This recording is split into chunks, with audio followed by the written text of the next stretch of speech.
Rasulullah ini pernah mandi bareng dengan istrinya sampai apa? Kalau bahasa Jawanya itu tarik-tarikan gayung, Pak. Loh, Rasulullah ini romantis, sangat romantis sekali. Ketika Rasulullah ini diceritakan di Al-Hadiyun Nabawi, bagaimana Rasulullah membangun romantisme dalam keluarganya, ini juga perlu dicontoh, Pak Kampung. Ya, kalau besok atau selesai pulang nanti kok mandi sama istrinya bareng nggak apa-apa, dicontohkan gimana cara membangun romantis. Ibu-ibu, nanti kalau pulang mandi bareng sama bapak-bapak ya. Tapi jangan kebablasan, Rasulullah ini hanya membangun romantis. Jadi air satu dimandi untuk berdu. Oh, ini luar biasa di Al-Hadiyun Nabawi, tema tentang bagaimana Rasulullah membangun hubungan, bagaimana Rasulullah membangun peradaban, bagaimana Rasulullah membangun pemerintahan, ada di kitab Al-Hadiyun Nabawi. Yang sering kita dengarkan ada Maulid Tiba, ada Simdud Duror, ada apa namanya Burda. Kitab-kitab ini menerangkan tentang apa? Tema daripada Sirah Nabawiyah. Sirah Nabawiyah ini menceritakan bagaimana sebelum kelahiran baginda Nabi Allah Muhammad sallallahu alaihi, bagaimana ibunya, orang-orang tuanya itu tirakat. Amalan-amalan apa yang menjadikan mempunyai anak yang luar biasa itu, nasab yang mulia seperti itu, lahirnya sampai meninggalnya Rasulullah ini diceritakan dalam tema kitab namanya Sirah Nabawi. Yang keempatnya ada lagi, makanya ini kalau dijelaskan semua nggak mungkin, apalagi kok nggak ada amplopnya, repot. Ini kiai panggilan di telepon nggak ada amplopnya. Yang terakhir ini adalah tentang apa? Tema Sunnah Nabawiyah, ajaran-ajaran atau tindakan-tindakan secara ubudiyah yang kita lakukan merujuk dengan Sunnah Nabi Muhammad Sallallahu Alaihi. Terkait dengan kelahiran baginda Nabi Allah Muhammad Sallallahu Alaihi Wasallam, yang pertama kali yang kita peringati kelahirannya adalah ketika Rasulullah lahir dalam wujud roh Muhammadiyah. Ini belum lahir di dunia, tapi apa?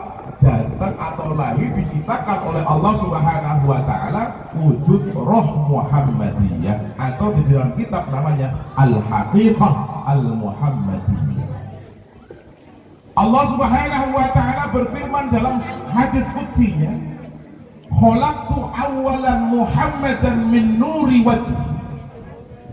Yang pertama kali aku ciptakan di dunia ini, pertama kali adalah Nur Muhammad dari cahaya wajah Allah Subhanahu, dari wajah sisi Allah. Jadi pertama kali sebelum adanya bumi seisinya ini, yang pertama kali diciptakan oleh Allah adalah Roh Muhammadiyah. Ya, Roh Muhammadiyah, wujud rohnya. Maka ketika Nabi Muhammad Sallallahu Alaihi Wasallam puasa kok hari Kamis, beliau mengatakan saya puasa hari kelahiranku adalah hari Kamis itu. Rasulullah wujud rohnya diciptakan oleh Allah. Jadi Rasulullah puasanya puasa hari apa? Senin kah? Senin ini lahir di dunia, dipuasai sama Rasulullah, disunnahkan untuk kita semua. Yang hari Kemisnya ini adalah kelahiran baginda Nabi Allah Muhammad ketika di alam roh, di alam hakikat, diciptakan oleh Allah berupa namanya Roh Muhammadiyah. Setelah diciptakan Roh Muhammadiyah ini 4.000 tahun baru diciptakan Arsy Allah. Ini jarang-jarang diceritakan, Bu. Ini jarang-jarang diceritakan. Tidak apa-apa, bilang-bilang nggak urusan saya. Ya, yang penting ya, sambil makan nggak apa-apa, pura-pura paham juga nggak apa-apa. Nggak apa-apa ya. Jadi ketika Nabi Muhammad ini diciptakan roh Muhammadiyah pertama. 4000 tahun baru diciptakan Arsy. Setelah itu diciptakan bumi, termasuk kita semua ini adalah dari Nur Muhammadiyah. Maka kita hadir di sini semua manusia seisinya adalah Nur Muhammad. Nur Muhammad. Apa itu Nur Muhammad? Nur, cahaya kebaikan dari baginda Nabi Muhammad sallallahu alaihi. Ini tak kasih gambaran, Bu, tak kasih gambaran biar nggak berat-berat amat ya, karena ini udah siang-siang lapar modelnya. Adanya lampu terang ini dari sumber apa, Pak, Bu? Dari listrik. Lampu ini menerima daripada panas dan cahaya listriknya.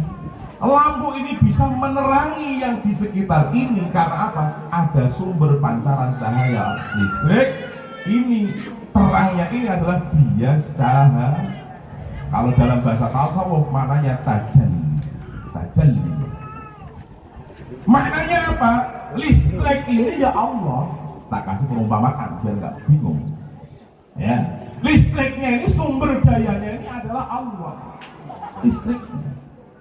Nah, karena ada dunia ini dari masih cahaya kegelapan zulmani ya, harus ada cahaya nurani.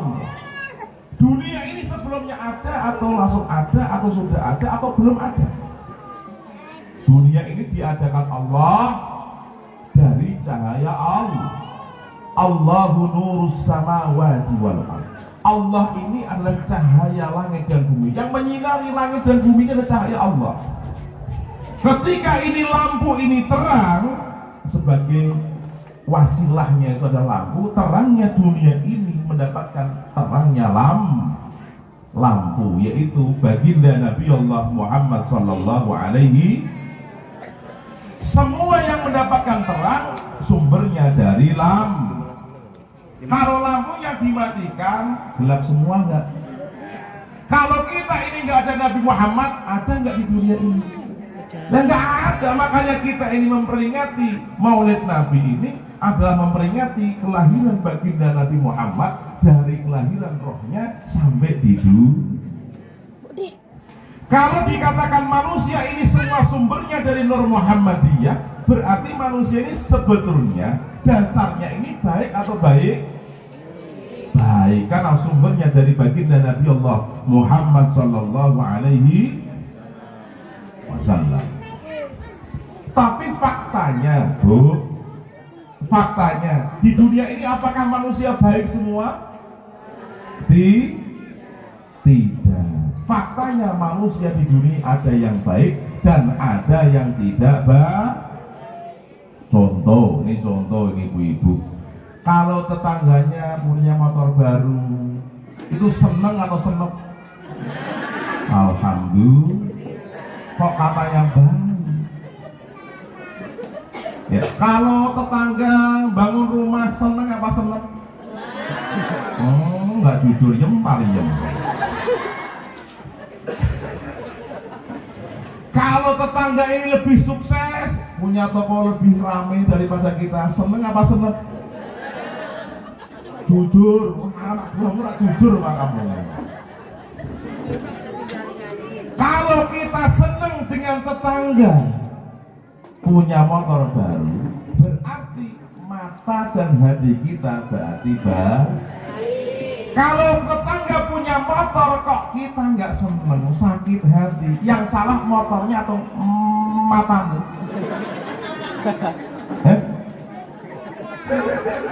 Paham? Kenapa matanya salah? Mata melihat, mata ini memberikan informasi kepada akal pikiran kita. Akal ini memberikan informasi, rekaman informasi masuk di dalam hati kita. Hati kita masuknya sebelum hati, masuklah nafsu 4 kita. Nafsu 4 ini loh yang menjadikan kita ini tertutupi oleh cahaya kebaikan Allah Subhanahu. Ketika hatinya dikuasai oleh nafsu, tetangga punya motor baru kok kita sakit, berarti nafsu lawamahmu ini masalah. Nafsu lawamah kita masalah. Sakit hati, loh seorang seneng kok kita sakit hati, itu berarti yang bermasalah matamu. Ya Bu, betul ya, mata bermasalah karena apa? Mata ini sebagai informasinya masuk ke hati, hatinya dikuasai oleh hawa nafsu. Maka manusia ini harus bagaimana? Harus bisa menundukkan 4 nafsu seseorang. Apa itu 4 nafsu yang diberikan oleh Allah kepada manusia? Nafsu yang pertama adalah nafsu mulhimah. Fa'alhamaha fujuraha wa taqwaha. Nafsu mulhimah. Nafsu mulhimah itu nafsu apa? Nafsu kebaikan. Maka nafsu kebaikan manusia diciptakan oleh Allah, fitrahnya diberikan kebaikan oleh Allah Subhanahu. Tetapi nafsu baik ini juga harus standar. Jangan merasa paling baik dan jangan merasa tidak baik. Mulhimah ini harus standar. Bu, kalau ada orang di sini merasa paling benar, yang lain salah, kira-kira gimana Bu? Hah? Iya, kira-kira jadi masalah nggak Bu? Jadi masalah. Maka ada sifat wajibnya Rasulullah. Jadi Rasulullah ini diciptakan oleh Allah. Yang pertama adalah rahmatan lil alamin. Rahmatan lil alamin ini bisa ketika ditopang oleh 4 sifat wajibnya Nabi Allah Muhammad SAW. Apa itu sifat wajibnya Rasulullah? Yang pertama as-siddiq. Apa itu as-siddiq? As-siddiq ini kalau terjemahnya maknanya benar. Tetapi makna as-siddiq bukan benar. As-siddiq itu maknanya adalah apa adanya, bukan ada apanya. Benar? Nih mohon maaf nih, contoh. Ada orang nggak soleh ini Pak, nggak soleh. Dia pengen dianggap soleh, terus pakai baju kebesaran orang soleh, terus nanti ceramah ngalor ngidul, kira-kira itu orang nggak bener ya Pak ya? Apa adanya atau ada apanya Pak? Orang kayak gitu nggak ada apanya itu. Ya, orang seperti itu ada apa? Yang repot ini 2024. Yang awalnya sama tetangga biasa saja, gitu ya. Apalagi mau nyalon Pak Kampung. Yang awalnya itu biasa sama tetangga biasa, mau maju jadi Pak Kampung atau calon DPR tuh. Setiap ketemu tetangganya, monggo. Ini apa adanya atau ada apanya?